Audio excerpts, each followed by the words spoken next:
Hi everybody, my name is Normsk. I'm an artist, caricaturist and illustrator, and this is My Shed Netters. I'm driving today to North Cornwall, a location near Boscastle, and I'm making my way there via the beautiful terrain of Exmoor. I'm going to be meeting up with Jonathan Marshall near Boscastle, and we're going to be flying peregrine falcons off the cliffs there. So what I'm hoping is to try and turn this into an artistic splendour of wonderment. So it's going to be great fun with the photography and the artwork, capturing it all for you. Now this is all fly on the wall stuff, so basically I'm actually using an iPhone 13 Pro Max. Of course, artistic creativity comes in many forms, and I love creating the photography here and planning all of the shots and the artistic angles, but it's very inspiring also for artwork.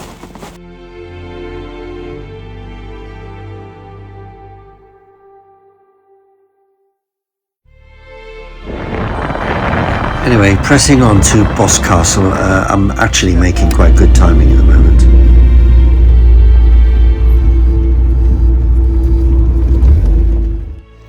The colours here remind me of the heathlands of Wales, which I captured here in this watercolour. They're just so beautiful.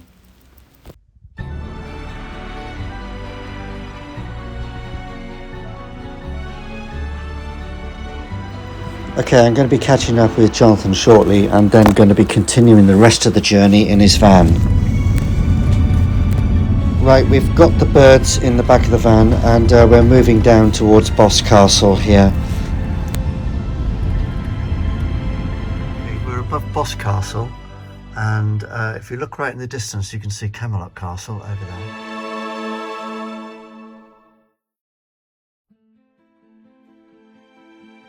What we're actually doing here today, we're experimenting with this little camera here. There it is. And it was a hell of a job to actually work out how it works. But we think we've cracked it now, and we're going to put it onto the bird. Do you want to explain a bit further, Johnny? Yeah, sure. So a few weeks ago when we first got this camera, I made this little harness. I worked out how to do it. So this goes over the bird's shoulders and this goes under the tail, a bit like a rucksack for a person. And we put some Velcro on the camera, so that literally sticks onto the bird's back. And everywhere this goes, the camera should pick up what the bird sees. We've tried it with the birds flying, and they're absolutely fine with it. We just haven't been able to operate the camera until now, but worked out through trial and error how to get it going. So we've come to this amazing location. The wind is a little bit southerly today, but it'll still be fantastic, and we'll see what the birds pick up. So we're just getting everything all set up. Tracker on the bird, and we'll put the camera on in a minute, which just goes straight over his shoulders, nice and easy. So whenever you get to a location, the first thing you're looking for is the wind direction, and this particular place works on a westerly wind, when the wind's coming from the sea onto the land. It was coming south, actually southeasterly, which means that it's blowing the falcons out to sea. So that's why when we do this launch here, she's not taking off towards the sea, she's kind of going along the cliff. That makes it really difficult from a bird's point of view. But this particular falcon coped really quite well, considering when you have the wind coming over the top of the cliff and it blows down towards the sea, they can get caught in a downdraft. And if you watch on the video, you'll see the bird really fighting hard to come back out of the bowl beneath us. And then once she gets over the top of the wall, she hits an updraft and then she can rest. But it was a really difficult, quite windy day. So Sonnet, who's flying on this particular shot, did really well, considering.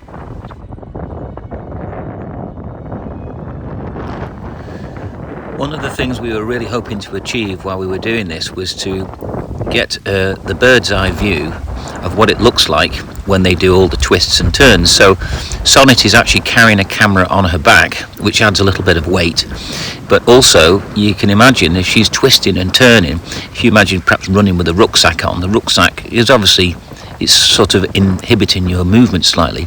So she had to fly carrying the camera and we were getting a bird's eye view of what it looks like to twist and turn. So we decided to go to a different location because Sonic was really not having a great time flying at that one. So we went to one of my favourite places, which is called Crackington Haven, and this huge cliff faces the south, and I knew that even though I've got to walk all the way to the top of the cliff to get there, it would definitely be worth it because the views are spectacular across the little town and also the gorgeous coastline.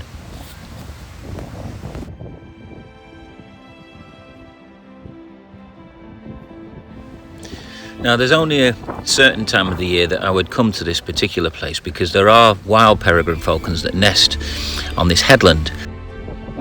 This was being filmed in October and all the young had gone, so we weren't going to get any hassle from any other falcons. So the key thing here that I was really conscious of was to get the right shot at the right angle with the right light coming in. The falcons always take off by going into the breeze, and when you've got a terrific updraft like the one we have at this particular place, it's a few flaps and then the birds are able to just set their wings and glide and let the updraft take them. Now we are dealing with the fastest creature on planet Earth, so this is why I've actually gone and created some freeze frames and slow-mo motion here so we can appreciate the beauty of its movement. So this particular bird is Duchess. Do you actually find that different birds can cope better with different conditions? Yeah, well, Duchess is the old pro. She's been doing this for 6 years and she's a very experienced flyer. So I know that I can let her wander off right down the cliff to go and enjoy herself and stretch her wings. On that little shot there, you saw her shake in midair. So, you know, when you've had 6 years flying time like she has, she's an absolute master of the air. She can use the wind to her advantage. So before I actually ask her to come back and do some work for me, I always give her a few minutes to just go and be a falcon and enjoy herself. But of course when she comes in like a rocket, so exciting to watch.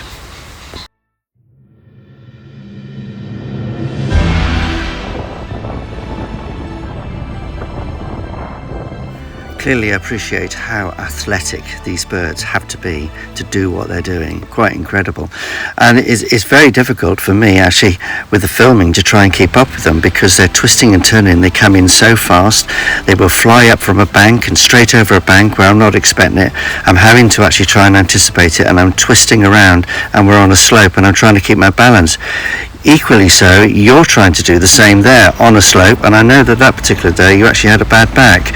Yeah, I did, that's right.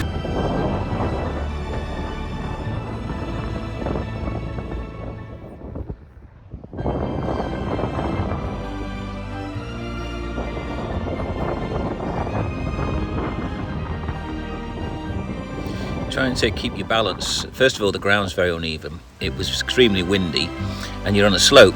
You're also on the edge of a cliff. So the recipe for disaster is right there. But I've never fallen off a cliff yet, so I think we're okay. I've done it a few times. Yes, well, thank God for that. And what I had to do was I was learning very much on the spot on this particular day because the wind was so strong, and I felt that in the end, to be able to catch the whole of the bird and yourself and the view in the shot, I had to move back and make sure I was getting wider angled shots.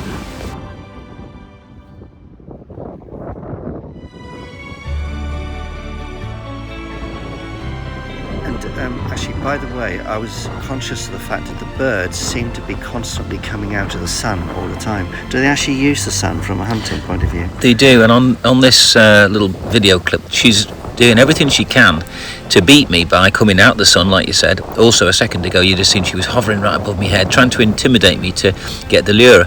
But of course, I want Duchess to go off and chase it properly. So I persisted and I kind of made her work like she's doing right now. This is what I wanted. So that means she's got to go away, get her speed, use the wind like she's doing. Look at the turns there, fantastic. And so I'm actually positioning the lure in a certain direction to make her work for it.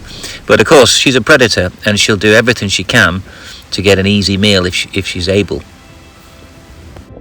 Now the safety net was to film and photograph everything, but unfortunately the little camera stopped working, so it was a success from the point of view of carrying it. I've watched all of these birds many times, as you know from the videos, and one of the things that comes over to me is the level of confidence that there is in the birds, and Duchess in particular. What are your thoughts on that?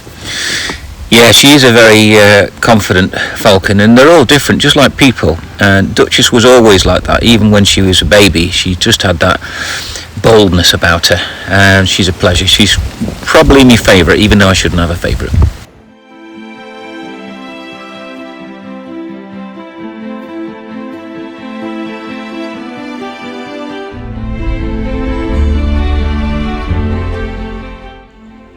This was a great day. It was such a pleasure. Great thanks to Jonathan for allowing me to actually film and interview him. There are huge pressures being imposed upon society these days. Pressures resulting in changing lifestyles, cultures and traditions. What we need to do is we need to preserve them.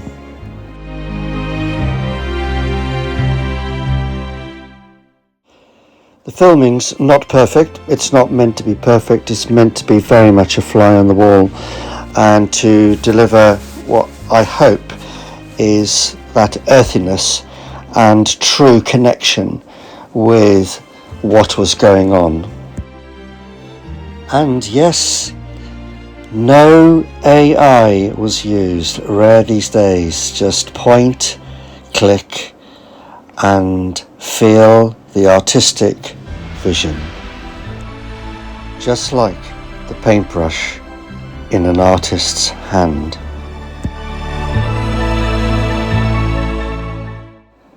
If you'd like to learn more about Jonathan Marshall and his falcons and potentially have an experience day with him, then please do not hesitate to contact him on his website, which is www.jonathanmarshallshows.com.